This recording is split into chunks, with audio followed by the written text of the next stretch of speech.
El día de hoy estaremos conversando sobre partidos políticos, especialmente de dos partidos que actualmente parecieran ser antagonistas, pero que en sus raíces comparten más similitudes que diferencias.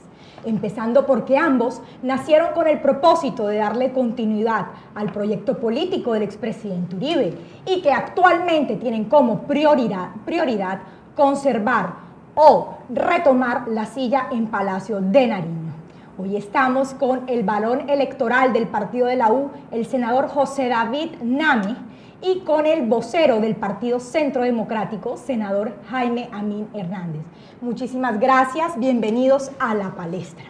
Y yo quiero comenzar, para lanzarlos al escenario, con una pregunta para usted, senador. Teniendo en cuenta que el partido de la U pareciera estar atravesando por un panorama sombrío debido a los últimos escándalos de corrupción y la abrumadora impopularidad del presidente Juan Manuel Santos, le quiero preguntar si usted considera que el partido de la U está llegando a su fin. Bueno, gracias Stephanie por invitarme esta noche acá a tu programa. Primero quiero decirte que la crisis de los partidos es general. No hay un solo partido político en Colombia que no tenga problemas. La U tiene problemas, como lo tiene el Partido Conservador, como lo tiene el Partido Liberal, como lo tiene el mismo Centro Democrático. Yo creo que en Colombia los partidos, por esta polarización que hay en el país, tenemos una impopularidad frente al electorado, frente a la ciudadanía, pero ahí está el reto. Todas las democracias en el mundo en algún momento pasan por estas dificultades y no podemos negar la situación crítica en que está el partido de la U, en que está el legislativo, en que está el ejecutivo y en que está la rama judicial. Yo creo que la crisis es una crisis de los tres poderes y hay que sacar la democracia adelante, hay que fortalecer las instituciones y la situación del partido es la misma para todos. Perfecto. De hecho, vámonos a unas cifras por la última encuesta de Guarumo, que es una firma encuestadora de propiedad del exregistrador Carlos Ariel Sánchez, que ubica el nivel de favorabilidad de los partidos políticos en general en el 20%. De ese 20%, senador, de hecho, el partido que lidera la intención de voto actualmente es el Centro Democrático con el 24%. Coincidencialmente, el partido de la U es el que menor respaldo tiene. ¿A qué cree usted que se esté debiendo esa popularidad del Partido Centro Democrático, aún dentro de la decadencia de los partidos? Estefi, es un placer estar contigo en esta importante ventana de opinión, compartir con José David y saludar a la amable teleaudiencia. ¿Qué es lo que ha visto el país? ¿Qué es lo que ha visto el ciudadano de a pie del Centro Democrático? Quizá la mayor valoración que tiene el ciudadano colombiano es que por primera vez y en muchísimos años en la democracia colombiana está funcionando, y de qué manera, un partido como bancada. Eso significa que de los 20 senadores, incluyendo al jefe natural del partido, el presidente Uribe, y los 19 representantes en la Cámara, mantenemos una funcionalidad de equipo. Entonces, programamos los debates, hacemos juntas de parlamentarios, totalmente cierto es lo que voy a decir, todos los días, evaluamos todos los temas, la agenda legislativa, los debates de control político, y a partir de allí nuestro lenguaje se maneja también de una manera uniforme. Quiere decir esto que cuando se escucha al senador Amin o se escucha, por ejemplo, al representante Ciro Ramírez, hay unos elementos comunes en esos discursos, y es que el diálogo hacia los ciudadanos parte de una plataforma política. Esa es la plataforma que se defiende en las sesiones del Congreso, Cámara, Senado y por supuesto en las plenarias y en todo tipo de debate de opinión como este en el que gentilmente nos estás invitando esta noche. No, realmente ya lo hemos dicho en este programa, que una de las cosas que hay que destacar del Centro Democrático es que es un partido muy disciplinado, a pesar de que para muchos es considerado como un partido caudillista. Hablemos de elecciones 2018. Yo aquí he insistido en que los protagonistas van a ser los ciudadanos. Sin embargo, dentro de los partidos a los cuales ustedes pertenecen, también se está compartiendo como que una idea. Por parte del Centro Democrático, el expresidente Uribe ha hablado de conformar una gran alianza republicana para poder reformar o hacer unas modificaciones a los acuerdos de paz. Dentro de su partido, el congresista Roy Barreras, que es un precandidato a la presidencia, en su momento habló también de formar como una coalición, un bloque por la paz. ¿Qué me pueden decir ustedes de eso? Bueno, primero que Roy ya no es candidato presidencial. Para que la audiencia lo sepa, Roy no va. ¿Por qué? ¿Por qué no va? No, porque sencillamente no tuvo el respaldo al interior del partido. Nosotros en el partido de la U tenemos una diferencia notable con el Centro Democrático, como lo dijo el senador Amin. Nuestra lista hoy es una lista abierta. La gente vota por cada candidato. En el caso nuestro vota por el senador José David Nami, o puede votar por el senador Miguel Amin, o puede votar por cualquiera de los senadores de los 100 candidatos que tenemos en la lista. ¿Eso qué significa? Que nosotros tengamos una manera al interior del partido, hay un debate interno, hay diferentes pensamientos, mientras que cuando hay una lista cerrada, como la del Centro Democrático, es casi que la cabeza visible coordina los temas al interior del partido. Nosotros tenemos un partido que se creó en el 2006 para defender las tesis de Álvaro Uribe Vélez. Fuimos juntos en las elecciones del 2010, los que hoy se llaman uribistas o Centro Democrático, y el partido de la U. Una vez eso ocurrió, al partido, yo siempre le he dicho a todo el mundo, le pasó como cuando el papá y la mamá se separan.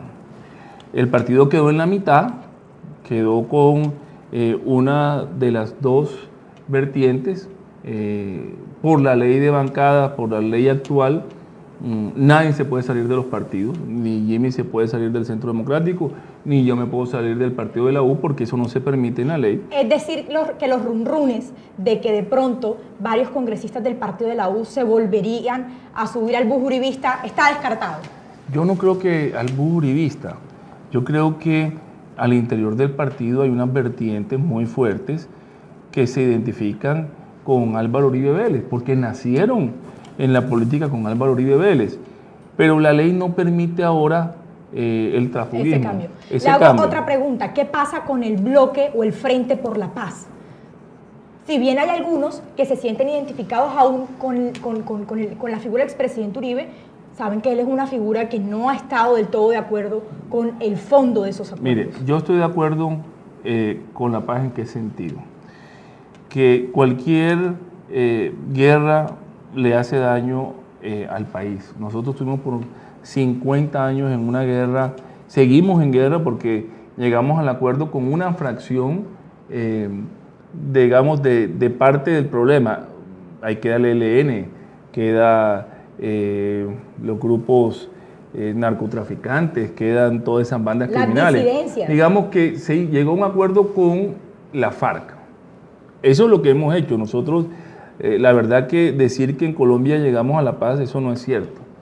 En Colombia llegamos a un acuerdo con una parte del problema, pero aquí hay muchas partes del problema.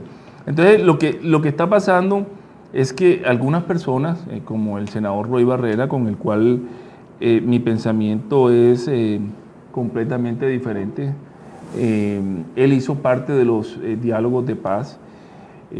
Yo no estoy de acuerdo con muchos de los puntos que se firmaron en La Habana, pero creo que el gobierno y el país ya no pueden retroceder. Lo que tenemos es que salvar el proceso de paz, y como tal vez lo dijo una persona a la cual yo admiro y con que me siento identificada, Juan Carlos Pinzón. De Juan Carlos Pinzón hablaremos al regresar de esta pausa.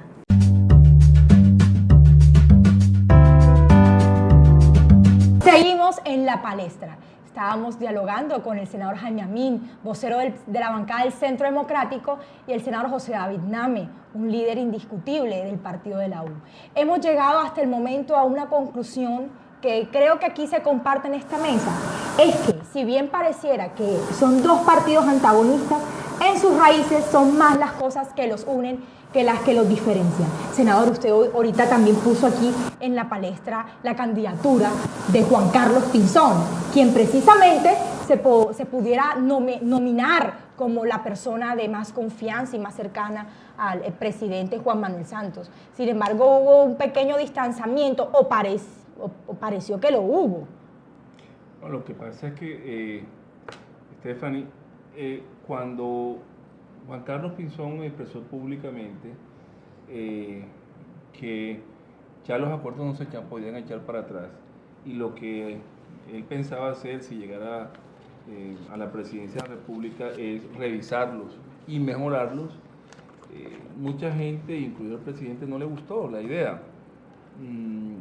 Pero yo estoy seguro que el próximo presidente, sea Juan Carlos Pinzón o Germán Vargas, o sea el Centro Democrático, o inclusive he escuchado a Claudia López decir que ella va a mirar los acuerdos de paz. O sea, cualquier presidente nuevo que llegue, porque ya el próximo presidente no va a ser ni Santos ni Uribe, va a ser una persona completamente ¿Y del partido diferente. de la U qué otros nombres se han nominado? No, la verdad nosotros... Solamente Juan Carlos Pinzón. No, él ya no fue por el partido. ¿Se fue por firmas? Él está recogiendo firmas. El partido de la U hoy no tiene candidatos presidenciales.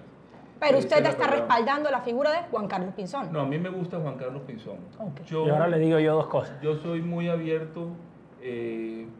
A mí, yo quiero escuchar al senador Jaime Amín, porque, senador, esta figura Juan Carlos Pinzón a nivel interno de la bancada del Centro Democrático debe causar cierto recelo, sobre todo porque es una figura que viene del santismo. No, yo te digo, Steffi, por el doctor Pinzón, digamos, un aprecio personal y respeto hacia su trayectoria pública y privada. Creo que ha sido un hombre que el país le ha conocido un talante y un carácter interesante. El punto está en la valoración objetiva que haríamos de la persona. En realidad ha sido durante los últimos 15 años el hombre de mayor confianza de Juan Manuel Santos. Lo ha llevado a todos los cargos, desde la Fundación Buen Gobierno, viceministro de Defensa cuando Santos fungía de ministro de Uribe, después jefe de gabinete, ministro de la Defensa, embajador en Washington. Entonces es muy difícil que, como dice por ahí el dicho popular, la mona aunque se vista de seda mona se queda. Es decir, te queda muy difícil quitarse realmente ese disfraz, ese ropaje de una identificación además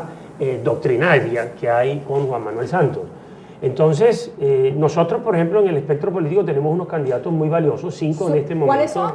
Paloma Valencia e Iván Duque, que son compañeros nuestros en el Senado, y dos personalidades que tienen uno un gran pasado y otro un gran futuro. Hablo de Rafael Nieto y de Carlos Holmes Trujillo, que completan una baraja junto con María del Rosario Guerra, que es una senadora muy destacada. Estamos haciendo unos foros durante los últimos 6 meses recorriendo todo el país, escuchando a la gente, planteando la inquietud, adicionalmente recogiendo también cuáles son los escenarios para un debate electoral de solución de crisis. Este país, por poner Santos todos los huevitos del gobierno en la canasta de la paz, descuidó asuntos esenciales como la educación, la salud, el empleo, el crecimiento económico, donde hay una gran crisis que no se puede destrabar si no se le da un vuelco a la jefatura del Estado. Por eso, con estos 5 precandidatos que son de lujo, bajo la égida del presidente Uribe, estamos recorriendo el país. Ya lo hicimos en Barranquilla. Durante los próximos 3 meses el partido debería entrar en un proceso de diálogo popular y reflexión interior para escoger un candidato de consenso y una pregunta, que permita llegar a la presidencia. A diferencia del partido de la U, que ya prácticamente tomó una decisión de no llevar candidato propio, el Centro Democrático sí va a llevar, por ende, tiene que seleccionar, nominar a uno de esos 5. Sí. ¿Qué se ha pensado? A ver, las reglas están sobre la mesa.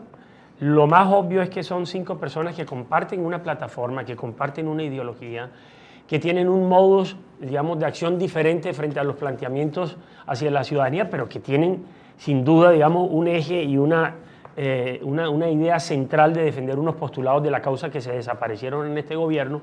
Y yo diría algo adicional. Las elecciones del próximo año van a ser el segundo capítulo del plebiscito. Recordemos algo. y estoy tratando de estructurar una tesis, así como el mayor triunfo político de Álvaro Uribe, diría yo, no fue ni siquiera sus 2 presidencias que las ganó a pulso, en primera vuelta ambas, sino contra todo pronóstico sacar adelante esas críticas objetivas que se hacían sobre el proceso de paz. Yo creo que el mayor triunfo político de Santos, que con el respeto de José David, llegó arropado con unas banderas en el 2010 y las desconoció al día siguiente, y en el 2014 prácticamente nos robó las elecciones. Y precisamente yo diría, dentro del Partido Centro Democrático, para muchos, una figura como la de Juan Carlos Pinzón o la cercanía de él representa una amenaza, un grave peligro.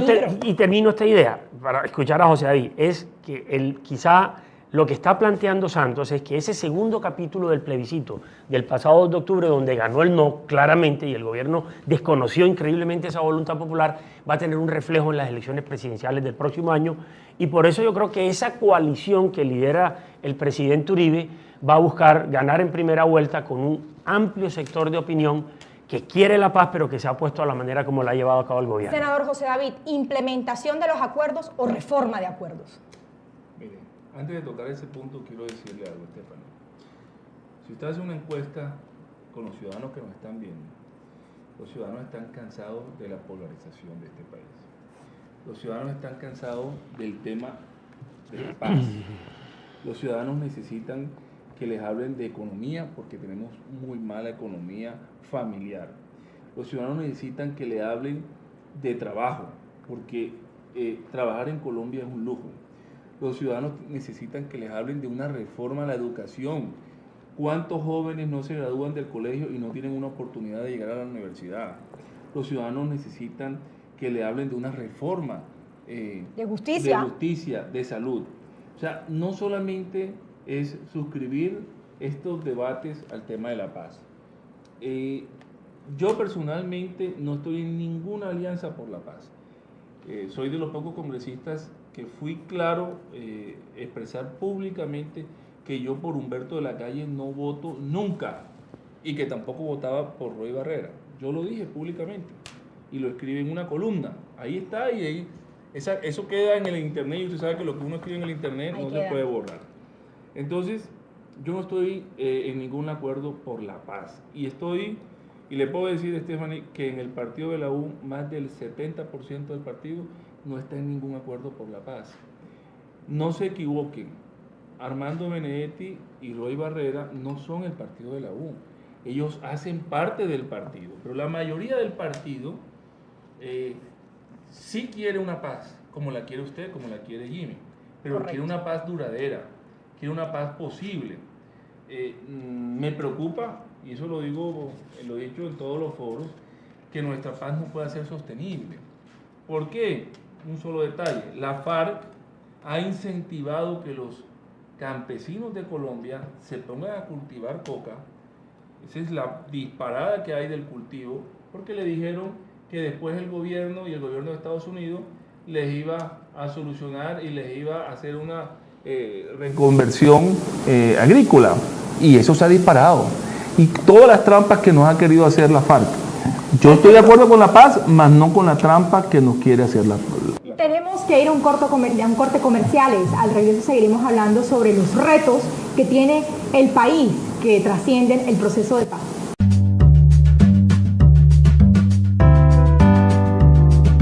Seguimos en la palestra. Estábamos dialogando sobre aquellas reformas que amerita el país, que deben trascender a la discusión del proceso de paz. Les pregunto a ustedes por la tan esperada reforma política que de por sí acaba de aprobarse en Comisión Primera de Cámara. ¿Cómo va eso? Por ejemplo, la propuesta para las elecciones del 2018 que plantea que sean listas semicerradas. Explíquenos un poquito eso. Yo te diría algo con la venia de José David. Al país hay que decirle unas cosas sencillas. La reforma política que se está presentando, que además se presenta bajo una modalidad de fast track, que como todos sabemos es una figura totalmente exótica, ajena al ordenamiento jurídico colombiano. Inconstitucional. Sí, digamos, tiene todos los visos de ser exógena a nuestra tradición jurídica. Tiene un capítulo especial. Ya sin que el Congreso la apruebe, José David, tú y yo lo sabemos, del barco de La Habana vino toda una reforma política, y lo voy a poner con dos claros ejemplos. Si no hay reforma política, obsequiarles gratis curules a los criminales de la FARC, esto es, entregarle 5 en Senado, 5 en Cámara, más 16 especiales, que son las famosas circunscripciones especiales, eso en sí mismo es toda una reforma política, porque no pasas por una, le estás entregando curules gratis. Y también hay que decirlo, cuando se hizo la paz con el M-19, ellos firmaron la paz y se sometieron a la voluntad popular y obtuvieron unas curules en urnas. Pero el otro tema es todavía más grave, y es que la Constitución Política en su artículo 179 no permite de ninguna manera que quienes estén acusados por los más graves delitos de lesa humanidad, secuestros, violaciones, asesinatos, etcétera, desapariciones, no pueden acceder a los cargos de elección popular. Esas dos modalidades de un lado entregar curules gratis y otro lado permitir que lleguen gratis al Congreso sin pasar por la cárcel, esto es obviar la prohibición constitucional, ya es en sí misma una reforma política que se hizo sin que el Congreso la aprobara, como parte de los acuerdos de La Habana. Pero si eso no fuera suficiente para centrar el debate con José David, yo diría que lo importante es que para hablar con toda la responsabilidad frente a los electores colombianos, no puede haber una reforma política seria en el país si de verdad no se habla de instituir para todos los partidos políticos la lista cerrada, porque es lo único que eleva la categoría de la discusión pública en Colombia. Cuando uno le dice al elector, usted está votando por una persona, es cierto, pero ese candidato tiene una plataforma, hace parte de una bancada y va a llegar a representar unas ideas en el Congreso. De hecho, la propuesta de lista cerrada se está proponiendo dentro de esta reforma para implementarse de manera obligatoria a partir del 2022. ¿Qué nos dice al respecto, senador? Mire, yo estaba en desacuerdo con las listas cerradas.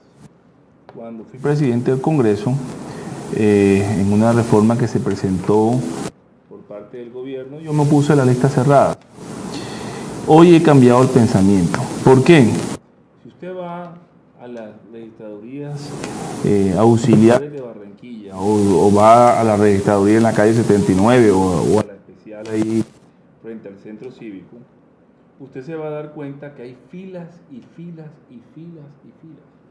Esto es una denuncia que hago hoy, ojalá la directora de Fiscalía Seccional le pidiera este programa. ¿Por qué tiene que haber esas filas para inscripción?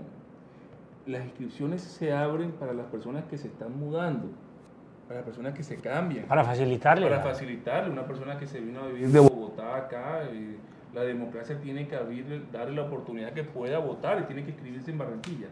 Pero es colas y colas. Esas colas son por la compra de votos. Claro. Que es real, que existe aquí en Barranquilla y en todas las ciudades del país. Entonces, yo creo que sí se debe implementar las listas cerradas. Y las listas cerradas se deben implementar a partir del 2018. Los partidos tienen que ir con listas cerradas. Ya esto colapsó. Ya la democracia de esta manera no puede seguir. A algunos les da miedo porque dicen que si hay lista cerrada, entonces Álvaro Uribe Vélez va a tener 25 o 30 senadores. Pues yo creo que las reglas serían para todos. Puede que aumente... lo que es igual no es ventaja. Sí, pero aquí tenemos que buscar una solución. Además, la gente tiene que ver algún cambio en el Congreso de la República. La gente tiene que entender que tiene que ver algo. Pero los partidos también tendrían que comprometerse a consolidar plataformas programáticas e ideológicas que sean de fácil identificación dentro de la ciudadanía, que hoy por hoy no la tiene. Pero ahí hay una cosa... Y tiene que haber un cambio. Es que la política no puede seguir y tiene que haber un cambio en la administración de justicia. José David ha hablado de un tema que además a los colombianos y a los costeños en particular avergüenza, el tema de la compra-venta de autos. Yo siempre he dicho que el Atlántico y, por ejemplo, municipios como Soledad son como el dálmata, el punto negro, el punto negro en el mapa electoral colombiano. Pero déjeme decirle algo más grave todavía, Estefanía. No se ha analizado que con ese enorme poder económico que tiene esta organización criminal, que ahora va a hacer política sin pasar por las urnas, sin pasar por la cárcel, perdón, con mucha plata, ellos van a poder acceder a un número muy importante de curules en Senado y Cámara, después van a ir por gobernaciones. Ya nosotros hemos tenido información inclusive de gobernaciones que les resultan muy sensibles, como Norte de Santander, como el Meta, como el Huila, donde han tenido una presencia histórica y donde dejan mucha plata enguacalada y dejan sobre todo armas que todavía no sabemos cuál es la cantidad de ellas que quedan también sin ningún control, sin entregárselas a la autoridad. Uno dice, ¿cómo va a ser el mapa electoral colombiano en 4 y en 8 años? Yo creo que va a haber un partido, ya hubo un anticipo de eso. La FARC hace menos de 8 días llenaron la Plaza de Bolívar en un evento que costó muchísima plata. Los más ¡qué susto! Me dio dolor. Los más conservadores hablan de que ese es un gasto operativo y logístico que no bajó de los 3.000 millones de pesos. Uno se pregunta, todo ese andamiaje, toda esa logística, toda esa plata, ¿de dónde sale? Pues naturalmente del poder criminal que ellos han atesorado durante muchos años. Hay que prestarle mucha atención a eso. No quisiera finalizar este programa con ustedes sin que le cuenten a los televidentes, les dejen un mensaje. ¿Qué mensaje le deja el senador José David Name a la audiencia de la palestra? Que tenemos una crisis institucional, una crisis de país. Yo creo que los 3 poderes tienen una crisis. Que no solamente hay que hablar de la paz, que aquí hay que hablar del tema económico, del tema laboral, que la gente quiere escuchar propuestas, que la gente quiere escuchar, los jóvenes quieren escuchar cómo le van a permitir tener esa universidad, que la ven lejos, porque los jóvenes no pueden ir a la universidad, ni pública ni privada. La gente quiere también una reforma a la salud. Entonces, sí, yo creo que el tema de la paz es importante, pero no nos podemos centrar solamente en el tema de la paz. Yo creo que los candidatos presidenciales, cuando vengan a la costa, nos tienen que hablar a todos de esos temas, que son también igual de importantes al tema de la paz. Senador, su mensaje. Pues yo quisiera decir lo siguiente. Este gobierno dilapidó 7 de sus 8 años, como lo han visto los colombianos, en colocar todas sus expectativas en un proceso de paz que va a tener unas enormes consecuencias desde el punto de vista institucional. El costo ha sido muy grande de todo tipo, tanto de la organización institucional del país como de toda esa ráfaga de millones que quedan contempladas para acceder durante los próximos años e implementar esos acuerdos. Lo que el país tiene que mirar es cómo recuperar la senda.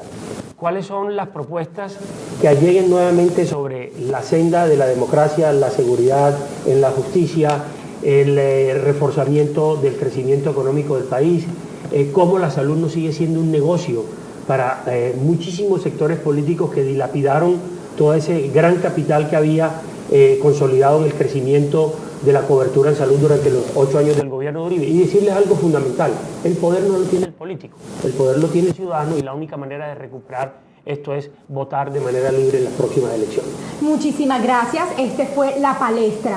Y ya saben, un espacio de análisis y opinión donde ustedes sacan la conclusión.